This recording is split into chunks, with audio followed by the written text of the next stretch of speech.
G'day friends, 3rd of August 2026, you're here with George and I'm talking about today's message of hope.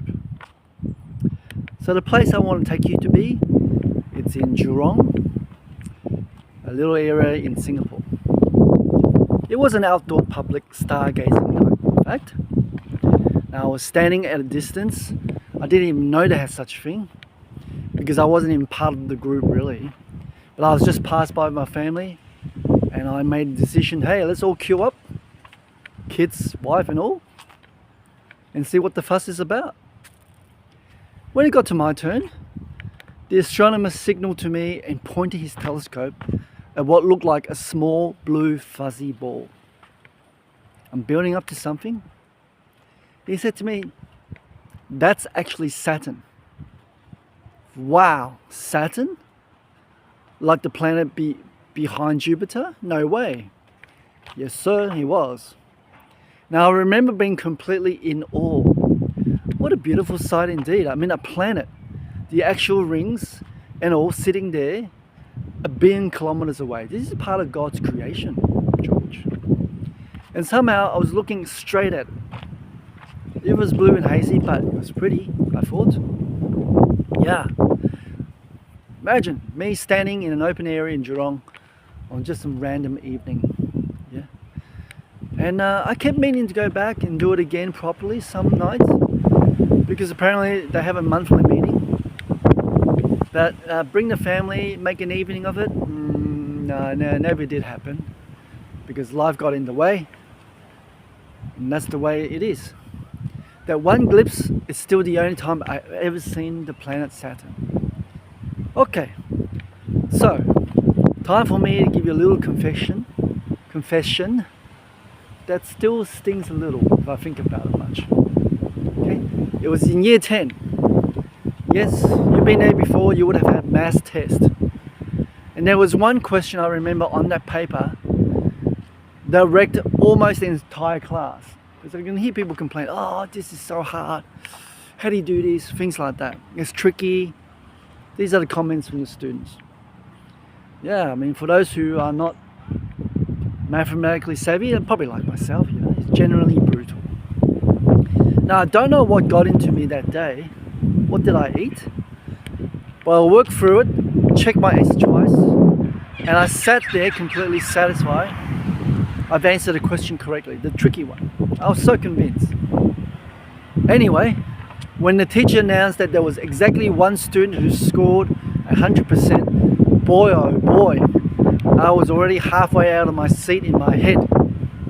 Yeah, that certainty and confidence came straight into it, in my mind. I was so sure he's talking about me. Do you reckon that was me? No, it wasn't. It was Scott Beasley. I have never once in a decade since wonder what happened to Scott Beasley in my life. He's actually an okay guy. I remember he was he had an Apple II at home.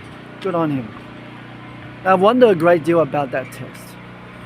It turns out I nailed the hard question. So that was good, wasn't it? The one that took most of the class down. But I fumbled a careless slip on something easy on a different question. So I was 1 mark off the 100. That's all it was. I remember the feeling more than the mark really, that specific flavour of certainty, right before it turns out to be wrong. Well, I was so sure, got a big head, yeah that's me. Guys, I did 100 points. I thought about that at least more than one occasion than the year 10 maths test deserves, if I'm honest. But I got over it. Now, here's the thing. Sometimes I still catch myself doing it. Not often, sometimes. Being completely convinced of something right up to I'm not. And I just want to tell you something I've read. You see, there's a NASA senior scientist. Her name is Julia McEnery, who said something recently that I kept turning over, okay? Because it's quite interesting. She was talking about a brand new telescope. I didn't even know they were launching one. It's called the Nancy Grace Roman Space Telescope. Have you heard of that? It's launching this August. Well, we're in August now, so can't be too far. And she said, quote, "We are very likely to demonstrate that our standard model is wrong." Oh, say that again? Well, you can read that again when you Google. So this is not a fringe theory, right? It's a standard model. The best current explanation we have for how the universe works. And yet, one of NASA's own senior scientists is telling you, don't get too attached to it. Okay. I don't say that to have a go at the science. I actually love all this space science, Star Wars thing. But there's something worth sitting here that I want you to take notice. The smartest people alive, using the most advanced instrument ever built, and their honest posture is still, oh, we might be wrong about the big picture. Now that takes a particular kind of humility. I don't think it's a coincidence that it's the actual scientists saying it, not the people who've turned science into a religion of certainty. Yeah, some people treat science as a religion, I'm afraid. There's an old line about this actually, from a man standing in front of a crowd in Athens who worship a lot of different gods and have built an altar labeled to the unknown God, just in case they would miss it. Paul speaking directly to them here, and here's what he says about why any of us go looking in the first place. This is what he said in the passage. It's in the book of Acts chapter 17. That they should seek God and perhaps feel their way towards Him and find Him. Yet He is actually not far from each one of us. I'll just repeat that. Feel their way toward Him. Grope toward Him. Some translation would say, right? Like someone in a dark room with their hands out. Ooh, looking. Now that's not a bad description of an astronomer pointing a telescope into deep space, is it? Groping towards something we can't fully explain yet, hoping to find what's actually there. By the way, that passage is a really beautiful one to show people, even if people have never heard of the name Jesus, because they're in some remote island and no one's reached out to them, no missionary has been sent to them. God in the scriptures told us, right? We have this innate nature to seek out God. So everyone has a chance to go and find God. Alright, so that was that. Well, I had another one of these moments too. Years later, completely different setting. I was at work, right? I heard on the radio that a satellite had beamed back new images of Pluto. Now as soon as I got to a computer, I Googled it. Work computer, I'm afraid. And there it was. Wow. That upside down heart shape. It was just an amazing image I saw. Right there on the surface. First time the human beings have seen clear, detailed pictures of Pluto, right? And I sat there just staring at my screen for about 30 seconds. Right? Nobody knew what I was doing, but so I sort of make the most of it. And that's the difference between the two moments actually. Now that I come to think of it, Saturn was given to me. Someone else pointed it, someone else set it up, and I just happened to be standing there.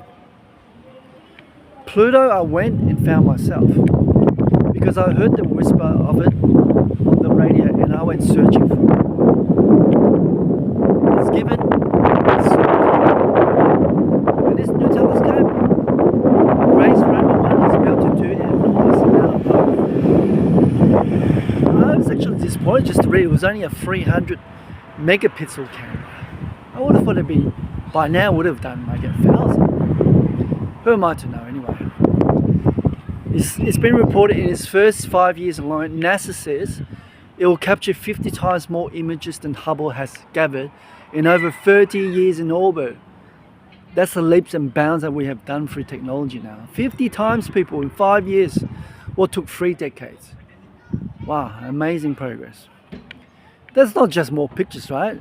That's more places to grope toward, more unknowns to go looking for. Now stay with me a second because I want to bring this somewhere specific. Not just about marveling at the numbers and move on. There's a reason we go looking at all, isn't it? And it isn't the telescope. Because friends, here's where I want to land this particular concept. It's very easy looking at numbers like that, to be in complete awe of the sky and stop right there, to worship the vastness, the telescope, yeah, the data, the sheer scale of it. So let me ask you honestly, when you look up, who are you actually looking for? The Apostle Paul's point in Athens wasn't that the search itself is the destination. It's that God arranged the whole thing. The distance, the mystery. You know, the not fully knowing so that we would go looking. Not so we would stop at the telescope. But we will keep going past it. He's not actually not far from each one of us, as the Bible would say. I still think about that evening in Jurong sometimes. It was a great night. You know, a stranger showing a passerby a little fuzzy blue dot and telling me what it actually was. I never did go back for a big walk because the long was cute, quite long the queue. But it's the test that stays with me. Sitting there, you know, looking at the screen, and then that impossible little heart. Who would have designed something like that except God? A few billion kilometers away, looking back at me like I've been waiting the whole time to be found. Wow. Thank you for listening to me and allowing me to share you one of my happy moments in life. That is today's message of hope. God bless you. Don't forget to like, subscribe and share these videos. I'll see you in tomorrow's one. Bye bye.